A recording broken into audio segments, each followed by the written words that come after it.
Hello friends, ಇವತ್ತು ನಿಮಗೆಲ್ಲ ಉಪ್ಪು ಖಾರ ಹಚ್ಚಿದ ಅವಲಕ್ಕಿ ಹೇಳ್ಕೊಡ್ತೀನಿ. ಕೆಲವೊಂದು ಕಡೆ ಬೇರೆ ಬೇರೆ ರೀತಿ ಹೇಳ್ತಾರೆ. ನಮ್ಮ ಸೈಡ್ ಇದಕ್ಕೆ ಉಪ್ಪು ಖಾರ ಹಚ್ಚಿದ ಅವಲಕ್ಕಿ ಅಂತ ಹೇಳ್ತೀವಿ. ಹಚ್ಚೋದಕ್ಕಿಂತ ಮುಂಚೆ ನಿಮ್ಗೆ ಅದಕ್ಕೆ ಏನೇನು ಇಂಗ್ರೀಡಿಯೆಂಟ್ಸ್ ಬೇಕು ಒಂದು ಸರಿ ಎಲ್ಲ ಹೇಳ್ಬಿಡ್ತೀನಿ. ಇದು ಎಣ್ಣೆ, ಇದಕ್ಕೆ ಸಾಸಿವೆ ಜೀರಿಗೆ ಹಾಕಕ್ಕೆ ಆಮೇಲೆ ತೋರಿಸ್ತೀನಿ. ಇದಕ್ಕೆ ಬೆಳ್ಳುಳ್ಳಿ, ಅರ್ಧ kg ಅವಲಕ್ಕಿ ನಾನು ಮಾಡ್ತಾಯಿರೋದು. ಇದಕ್ಕೆ 2 ಗಡ್ಡೆ ಬೆಳ್ಳುಳ್ಳಿ, ಇದನ್ನು ಜಜ್ಜಿ ಹಾಕಬೇಕು. ಒಂದು ಇದು ಬೇಳೆ ದಡ್ಸ ಗುಂಡಿಂದ ಜಜ್ಜಿರಿ, ಇಲ್ಲಾಂದ್ರೆ ಹಾಗೆ ಹಾಕಿದರೆ ಸಿಡಿತದೆ ಇದು ಎಣ್ಣೆಯಲ್ಲಿ.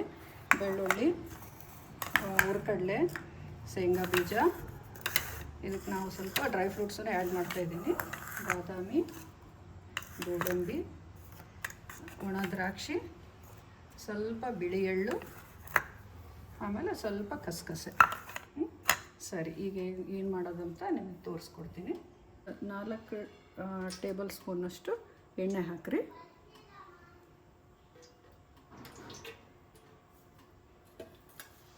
ಎಣ್ಣೆ ಹಾಕಿದ ನಂತರ ಇದಕ್ಕೆ ಸಾಸಿವೆ ಜೀರಿಗೆ ಹಾಕಬೇಕು.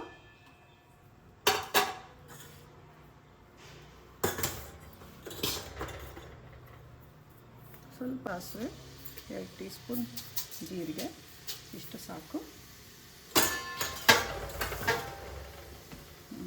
ನಂತರ ಅದು ಸಿಡಿತಾ ಇರಬೇಕಾದ್ರೆ ಅದು ಸ್ವಲ್ಪ ಸಿಡಿಲಿ. ಫಸ್ಟು ಬೆಳ್ಳುಳ್ಳಿ ಹಾಕ್ಕೋಬೇಕು.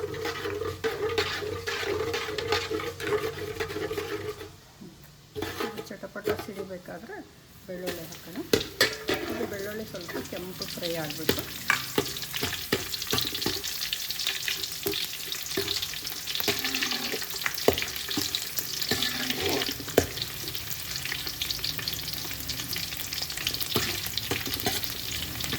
ಇದೆಲ್ಲರೂ ನಿಮಗೆ ಅವಲಕ್ಕಿ ಮಾಡೋಕ್ಕಿಂತ ಮುಂಚೆ ಅವಲಕ್ಕಿನ ಚೆನ್ನಾಗಿ ಬಿಸಿಲಿಗೆ ಒಣಗಿಸ್ಕೋಬೇಕು. ಅಕಸ್ಮಾತ್ ಬಿಸಿಲಿಲ್ಲ, ಮೋಡದ ದಿವಸಗಳು ಅವಲಕ್ಕಿ ಒಣಗಲಿಲ್ಲ ಅಂದರೆ ಸ್ವಲ್ಪ ಹಾಕಿ ಹುರಿದಿಟ್ಕೋಬೋದು.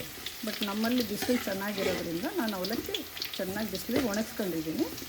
ಅದು ಚೆನ್ನಾಗಿ ಕುರುಮ್ ಆಗ್ತವೆ. ಈಗ ಕಡಲೆ ಹಾಕ್ತೀನಿ. ಬೆಳ್ಳುಳ್ಳಿ ಕೆಂಪಾದ ತಕ್ಷಣ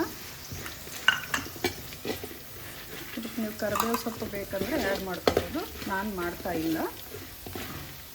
ಇದು ಕಡಲೆ ಕೆಂಪಾಗ್ತಾ ಇದ್ದಂಗೆ ಸ್ವಲ್ಪ ಶೇಂಗಾ ಬೀಜ ಹಾಕಬೇಕು.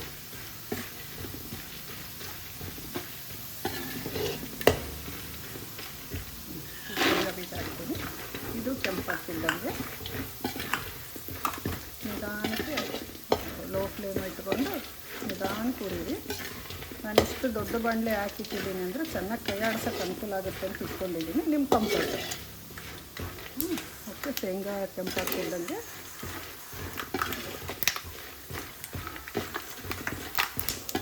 ಇದಕ್ಕೆ ಗೋಡಂಬಿ ಅಂತ ಹಾಕಿ ಅದನ್ನು ಸ್ವಲ್ಪ ಕೆಂಪಾಗಲಿ. ಕಂದು ಬಣ್ಣ ಬರಬೇಕು. ಫ್ರೈ ಆದಂಗೆ ಕಾಣಿಸುತ್ತೆ ಆಗಲಿ ನಿಮಗೆ. ಅದ್ರ ಜೊತೆಗೆ ಬಾದಾಮಿ ಹಾಕ್ಕೊಳ್ಳೋದು. ಈ ಡ್ರೈ ಫ್ರೂಟ್ಸ್ ಬೇಡ ಅಂದರೂ ಸ್ಕಿಪ್ ಮಾಡ್ಬೋದು. ನಮಗೆ ಡ್ರೈ ಫ್ರೂಟ್ಸ್ ಹಾಕಿದರೆ ಚೆನ್ನಾಗಿ ಅನಿಸುತ್ತೆ, ಹಾಗಾಗಿ ಡ್ರೈ ಫ್ರೂಟ್ಸ್ ಆ್ಯಡ್ ಮಾಡ್ತಾಯಿದ್ದೀನಿ. ಕೆಲವರು ಬರೀ ಶೇಂಗಾ ಬೀಜ, ಕಡಲೆ, ಬೆಳ್ಳುಳ್ಳಿ ಹಾಕಿ ಮಾಡ್ತಾರೆ. ಕೆಲವರು ಬೆಳ್ಳುಳ್ಳಿನೂ ಸ್ಕಿಪ್ ಮಾಡ್ತಾರೆ ಇಷ್ಟ ಇಲ್ಲದವರು. ಅದು ಯಾರ್ಯಾರು ಇಷ್ಟ ಅದು ನಿಮ್ಮ ಟೇಸ್ಟ್ಗೆ ಅನುಸಾರವಾಗಿ ಹಾಕ್ಕೊಡ್ರಿ. ಬಟ್ ಒಂದ್ಸರಿ ಡ್ರೈ ಫ್ರೂಟ್ಸಿನ ಫ್ರೈ ಮಾಡಿ ನೋಡಿರಿ, ಭಾಳ ಚೆನ್ನಾಗಾಗ್ತದೆ. ಗೋಡಂಬಿ, ಬಾದಾಮಿ ಎರಡು ಸ್ವಲ್ಪ ಜೊತೆಗೂ ಹಾಕ್ಬೋದು. ಸ್ವಲ್ಪ ಕಂದು ಬಣ್ಣ ಬಂದರೆ ಅದು ಅವಲಕ್ಕಿ ತಿನ್ನುವಾಗ ಬಾಯಿ ಸಿಗುತ್ತಲ್ಲ, ಭಾಳ ಟೇಸ್ಟ್ ಅನಿಸ್ತದೆ. ಹಾಂ, ಈಗ ಇದೆಲ್ಲ ಕೆಂಪಾಯಿತು. ಈಗ ಬಿಳಿ ಎಳ್ಳು ಹಾಕ್ತಾಯಿದ್ದೀನಿ. ಇದು ಚೆನ್ನಾಗಿ ಅನಿಸುತ್ತೆ. ನೀವು ತಿನ್ನಬೇಕಾದ್ರೆ ಬಿಳಿ ಸ್ವಲ್ಪ ಕಾಣಿಸುತ್ತಲ್ಲ, ಭಾಳ ಚೆನ್ನಾಗಿ ಕಾಣಿಸುತ್ತೆ.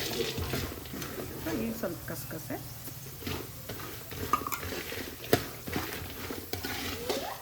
ಲಾಸ್ಟಲ್ಲಿ ಒಣ ದ್ರಾಕ್ಷಿ. ಈಗ ಹಾಕಿರ್ತಕ್ಕಂಥ ಸಾಮಾನೆಲ್ಲ ಒಂಥರ ಕಂದು ಬಣ್ಣ ಬಂದಿದೆ. ಈಗೇನು ಮಾಡೋದು, ಇದಕ್ಕೆ ಗ್ಯಾಸ್ ಫ್ಲೇಮ್ ಆಫ್ ಮಾಡ್ಕೊಂಡಿದ್ದಾನೆ. ಮಾಡಿಕೊಂಡು ಇದಕ್ಕೆ ಒಣ ಖಾರದ ಪುಡಿ ಅಂದರೆ ಅಚ್ಚ ಖಾರದ ಪುಡಿ ಒಂದು 3 ಚಮಚ. ನೀವು ಬೇಕಾದವರು ಹಸಿಮೆಣ್ಸಿನ್ಕಾಯಿ ಬೇಕಂದ್ರೆ ಮುಂಚೆನೇ ಹಾಕ್ಕೋಬೋದು. ಬೆಳ್ಳುಳ್ಳಿ ಹಾಕ್ತಿರಲ್ಲ ಅವಾಗ ಹಾಕ್ಕೋಬೋದು. ನಮಗೆ ನಾವು ಹಸಿ ಖಾರಕ್ಕಿಂತ ಒಣ ಖಾರ ಇಷ್ಟಪಡೋದ್ರಿಂದ ಸ್ವಲ್ಪ ಒಣ ಖಾರನೇ ಹಾಕ್ತಾಯಿದ್ದೀನಿ. ಫ್ಲೇಮ್ ಆಫ್ ಮಾಡಿ ಹಾಕಬೇಕು, ಇಲ್ಲಾಂದರೆ ಖಾರ ಒತ್ತೋಗ್ಬಿಡ್ತದೆ. ಒಂದು ಅರ್ಧ ಟೀ ಸ್ಪೂನು ಅರಿಶಿನ, ಕಲರ್ಗೋಸ್ಕರ ಚೆನ್ನಾಗಾಗುತ್ತೆ. ಎಲ್ಲ ಕಲಿಸ್ಬಿಟ್ಟು ಅದೇ ಬಿಸಿಗೆ ಖಾರ ಫ್ರೈ ಆಗುತ್ತೆ. ಮತ್ತು ಅದಕ್ಕೇನು ಫ್ಲೇಮ್ ಇಟ್ಟು ಬಿಸಿ ಮಾಡೋದು ಬೇಡ. ನೋಡಿ ಇದು ಎಷ್ಟು ಕಲರ್ಫುಲ್ಲಾಗಿ ಚೆನ್ನಾಗಿ ಕಾಣಿಸ್ತದಲ್ಲ. ಇವಾಗ ನೀವು ಎಲ್ಲ ಚೆನ್ನಾಗಿ ಒಣಗಿಸಿದ್ದು ಅವಲಕ್ಕಿ ಆ್ಯಡ್ ಮಾಡ್ಕೊಬೇಕು. ಅವಲಕ್ಕಿಗೆಲ್ಲ ಚೆನ್ನಾಗಿ ಮಿಕ್ಸ್ ಮಾಡಬೇಕು. ಕಾಣಿಸುತ್ತೆ. ಲಾಸ್ಟಲ್ಲಿ ಸ್ವಲ್ಪ ಉಪ್ಪು, ನಿಮಗೆ ಕೆಲವರು ಟೇಸ್ಟಿ ಬೇಕಂದವರು ಸ್ವಲ್ಪ ಪುಡಿ ಸಕ್ಕರೆ ಮಿಕ್ಸಿಗೆ ಹಾಕಿ ಸಕ್ಕರೆ ಹಾಕ್ಕೋಬೋದು. ಅದು ಒಂಥರ ಟೇಸ್ಟ್ ಚೆನ್ನಾಗಿ ಕೊಡುತ್ತೆ.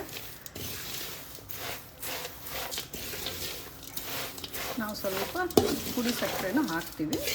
ನಿಮಗಿದೆಲ್ಲ ಅವಲಕ್ಕಿ ಮಿಕ್ಸ್ ಆಗಲಿ. ಲಾಸ್ಟಿಗೆ ಉಪ್ಪು ಮತ್ತು ಸ್ವಲ್ಪ ಪುಡಿ ಸಕ್ಕರೆ.